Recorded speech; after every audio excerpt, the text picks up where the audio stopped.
Hey, good morning. Old dude here. Got an issue this morning. It kind of trumps everything else that I'm doing. Is that my septic tank? We live out in the country, and I have a anaerobic septic system. And there's a warning light and a buzzer going on over here, and I got to figure out what that is and get that fixed really quick. There's the light, right? And this is a warning light that comes on, and it has this nasty alarm that goes off. So you heard that this morning. Came out, trying to figure out what it is. And this system, like, has an anaerobic septic system, which means it has an air pump, this thing right down here, and it's running. You can't hear it over the air conditioner, but it is running. This is a pressure sensor, so if that quits running or is not pumping enough pressure, it closes this circuit, turns that light on. Another thing is these two reds are an alarms, high level alarm. So just to make sure, testing things out, I tested that, but I went out there to that third septic that you see through the fence out there, pulled the cover. The water level is way low at the bottom of the tank, so it's not the high level alarm. And just to verify that, I pulled one of these red legs, because it basically, the float comes up, closes the circuit, completes this circuit, and would turn on this alarm, and that alarm doesn't go off. But what I ended up doing was see this little air tube, pneumatic air tube right here, this peak tube, and I put one on here, and I can blow into this, and that light goes off. So my thought is, it's not this, because being able to blow in this closes this circuit, turns that alarm off. It has to be that little air compressor's not putting out enough pressure, and that little line you see coming off there runs all the way up into that box. So I'm going to rebuild this air pump today. Stay with me.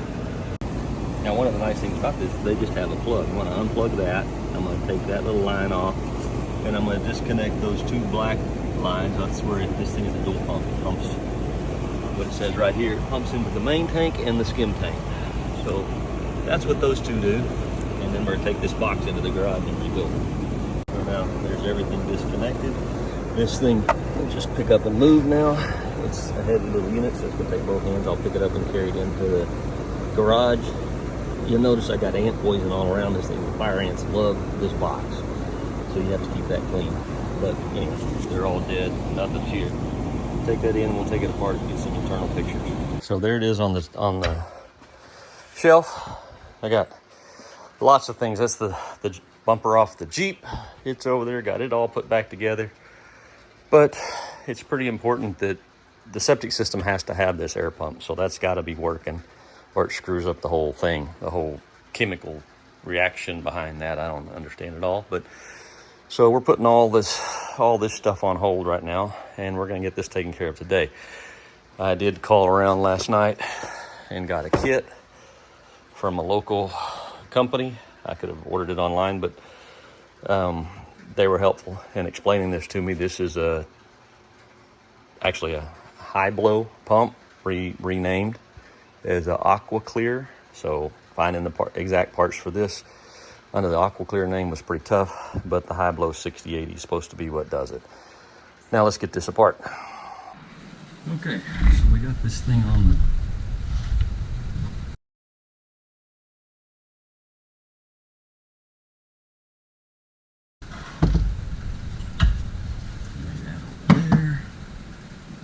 This is the little filter.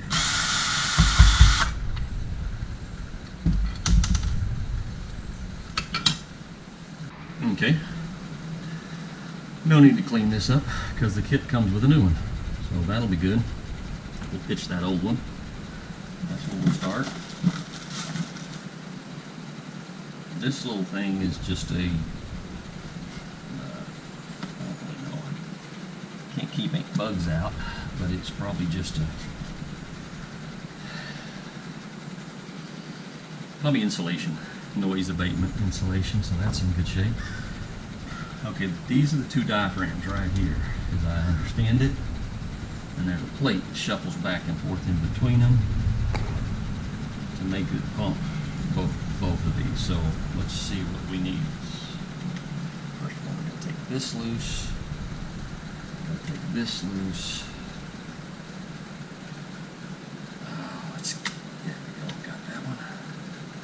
this thing is hot. It's been running and it's warm. Let's see what we got there. I've never done this before, so it's a learning curve for me too, but these 4 bolts on this nut screws come out. That is probably the diaphragm. This piece right here. And this plate shuffles back and forth between these 2 magnets right here.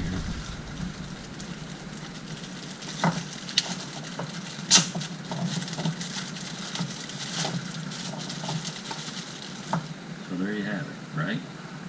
Just like that. This goes like this, goes on there. Plate goes in there. And it works. Okay? That's what it looks like. Okay. Nothing really. They look to be, imagine they're uniform. There's this. Don't worry about that. Put this off.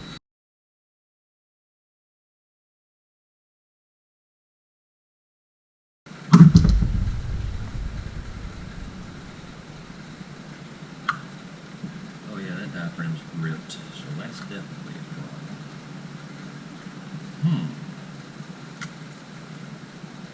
Okay, so pull this outer. This diaphragm's tore, so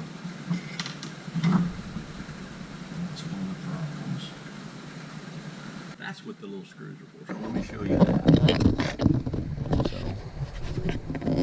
there's the diaphragm, and you can see it's tore right there, all the way around. That's what that little nut is for that I was looking for. It's that one right there. So, pull that nut off. They gave me new nuts and washers for the new ones. And then that'll come back off. Okay. Let's go back. There we go.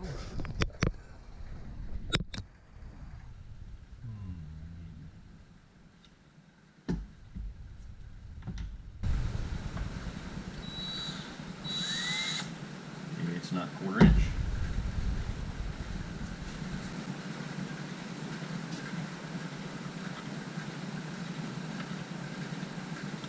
It's going to be metric or something in between. So it's not 1/4, it's not 5/16. What is that? 11/16? I don't have that on here. Okay, so this was looking 5. Okay, must be. I'm going to go off of that. Let's go with 8. Nope. Not 8. 7. 7mm. In case you're wondering.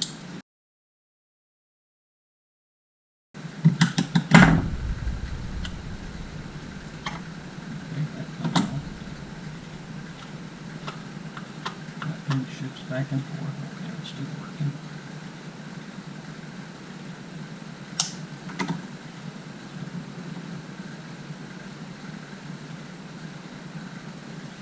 Little vertical things here that keep the shaft from turning. And it's got a big outtake for it you got to be careful of. So this goes on like so.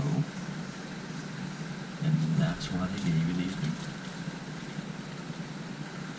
pieces and screws. And what a tough bag too. Okay. Okay, I'm gonna take. We can go this way, or even that around to the groove. So it lines up. That keeps the shaft from turning. Puts new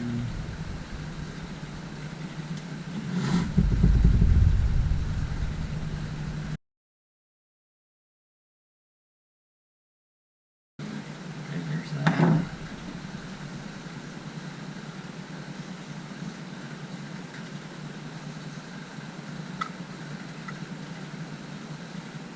This has a little groove too, so it can only go one way. This lines up, that lines up.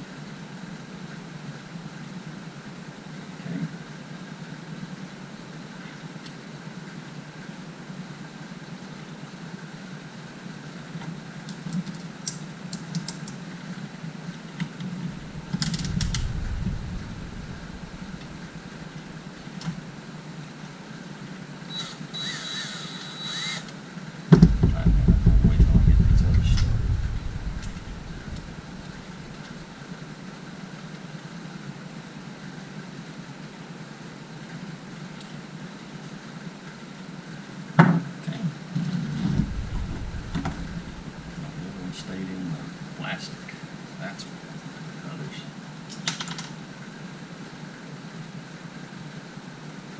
Oh, that'd have been good to know. It says HP 6080. So if you're looking for the number of what your kit is, it tells you right there on the bottom of these diaphragm covers. There you go.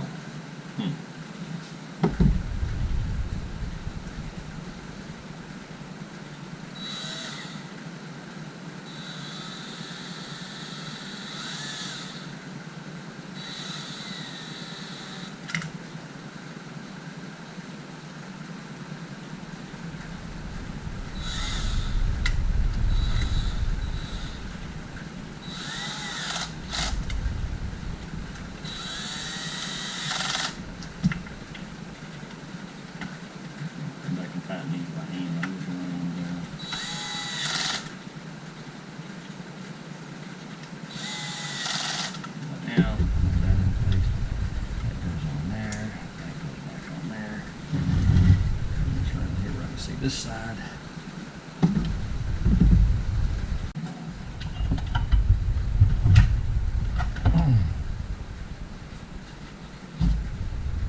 Okay, so just to recap what I've already done once. I rebuilt it, but the SD card was not was full. It didn't record what I did, so I replaced this side over here. Then this side, what you have to do is pull this obviously off.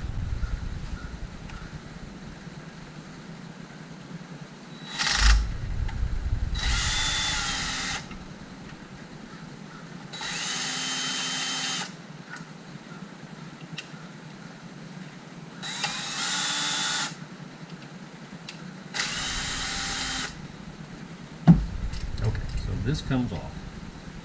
This is what I was talking about. Got a groove here for that tone. It's got this air intake right there.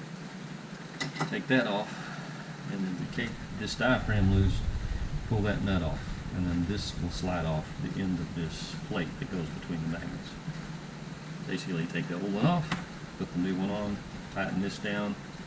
It's a 7mm, in case you're curious, because it's not. It is metric, and then put that in place, put this back over it, lining it all up, and take those screws out. Oop, drop that one. Drop that one. Then you will line this one up with that tongue and groove, and with that, it goes on. Just turn it on here as best we can. We'll put one screw in place. 2 screws, and it's really nice because it tells you what it is right here. That's the number. I don't know if I said this before in the video, but if you can read it on the new ones or the old ones, it tells you what the model is. So you can see it on maybe that one right there. I don't know if you can see that or not, but it's down in that. It's cast into this right here. There it is. HP 60-80/80. So that goes on there. Tighten all those screws up.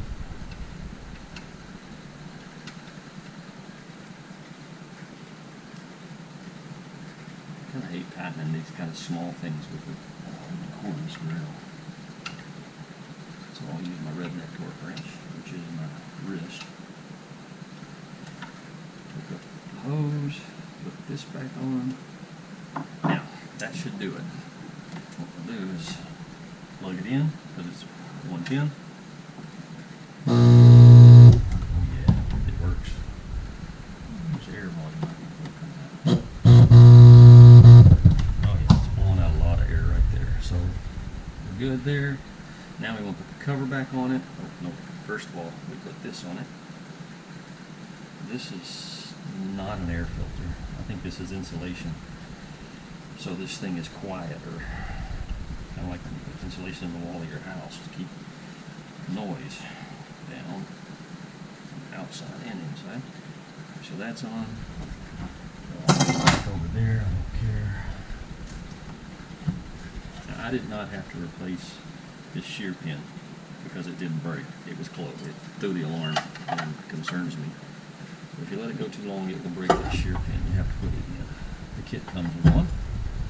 So that makes it nice. Put that down. That in. Goes in. And this one. Okay.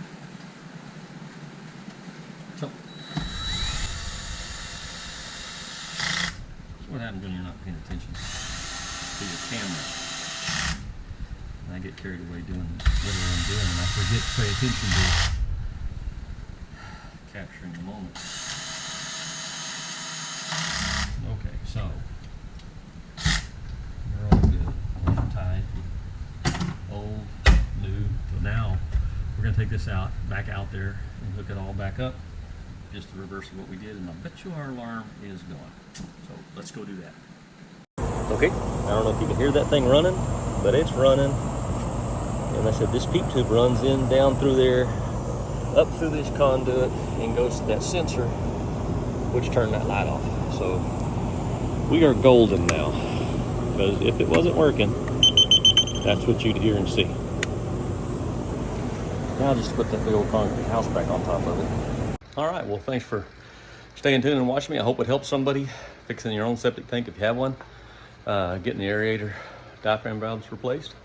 Now back to the fun stuff of getting that bumper that came off this Jeep on that truck. So that's going to be a fun project I'll be posting up here pretty soon. Looking forward to talking to you then. Let me know what you think. Like and subscribe. Put your comments down below if you think I did anything wrong or could have done something better. Y'all have a great day. Bye.